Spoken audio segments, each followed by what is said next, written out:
President Barack Obama used his farewell speech in his hometown on Tuesday to defend his imperiled legacy and to press a broad, optimistic vision for the country that seems more divided than ever. Yes, our progress has been uneven. The work of democracy has always been hard, contentious and sometimes bloody, he said. For every 2 steps forward, it often feels we take 1 step back. But the long sweep of America has been defined by forward motion, a constant widening of our founding creed to embrace all, and not just some.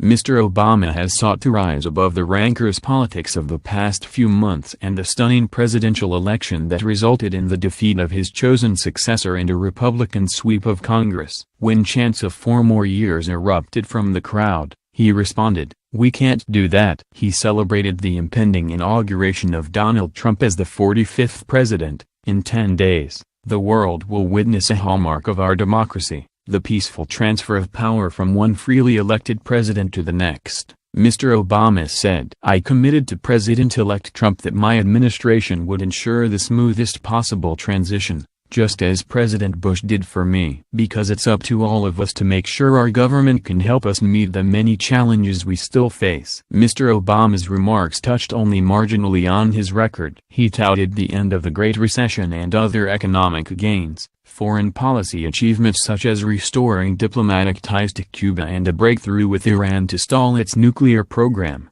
as well as marriage equality in the U.S. and the expansion of access to health care for 20 million Americans who had been uninsured. But he said those achievements were not his alone. "You were the change. You answered people's hopes, and because of you, by almost every measure, America is a better, stronger place than it was when we started," he said. Mr. Obama blasted zero-sum politics as he drew a sharp contrast with his successor, acknowledging that, despite his historic election 8 years ago, his vision for the country would exit the White House with him. He made an appeal for the American people to embrace inclusiveness and to preserve his legacy. "If every economic issue is framed as a struggle between a hard-working white middle class and undeserving minorities, then workers of all shades will be left fighting for scraps while the wealthy withdraw further into their private enclaves," he said. "If we decline to invest in the children of immigrants, just because they don't look like us, we diminish the prospects of our own children,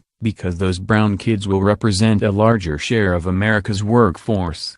The president said that a splintered news media threatened democracy by allowing people to retreat into their own bubbles of knowledge, everyone certain of a different set of facts. "We become so secure in our bubbles that we accept only information, whether true or not, that fits our opinions, instead of basing our opinions on the evidence that's out there," he said. And, he said, the country's democratic order was threatened by a sense of apathy among the many Americans who do not vote or participate in civic life. He urged members of both political parties to work to restore trust in society's institutions in ways that will attract more people to become involved in the country's fate.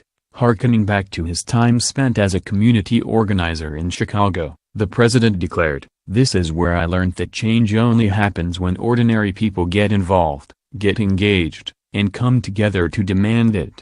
Most recent presidential farewell addresses have been delivered from the quiet of the Oval Office, a venue that Mr. Obama has rarely used during his presidency. Instead, he spoke before a crowd of 20,000 at McCormick Place, one of the largest convention centers in the country and the site of his 2012 campaign victory address. In that speech, Mr. Obama promised a cheering crowd of supporters that the best is yet to come. The president, whose approval rating has surged even as his party's fortunes have suffered, sketched a similar optimistic vision. In Chicago, he doubled down on his optimistic vision for the country and his faith in the American people, despite the acrimony and doubt of the past few months. But he sought to make the case that the change he promised in 2008 was a reality that would continue to unfold despite the battering his party suffered in the November elections.